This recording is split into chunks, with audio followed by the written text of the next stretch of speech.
How does your body process ice cream nutrients? Prepare to uncover the surprising journey from cold scoop to energy and storage inside you. When you take a bite of ice cream, it immediately begins to melt thanks to your body temperature. Saliva starts breaking down sugars right in your mouth. Once swallowed, your stomach uses enzymes and acids to digest fats and proteins. This process releases glucose from sugar and fatty acids from fats, prepping nutrients for absorption in your intestines. The small intestine is where most nutrient absorption happens. Glucose from sugars enters your bloodstream to provide quick energy. Amino acids from milk proteins support muscle repair and cell function. Fatty acids and fat-soluble vitamins get absorbed with bile assistance and travel to your liver and cells for storage or use. Some nutrients from ice cream are burned right away for energy to keep you moving.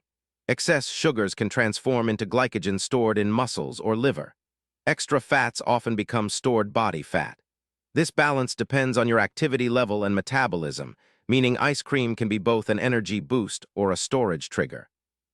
Next time you enjoy ice cream, remember your body is performing an intricate dance of digestion, absorption, and energy storage. Understanding this helps you appreciate how your body fuels itself and manages treats. Hit subscribe for daily answers to questions you didn't know you had.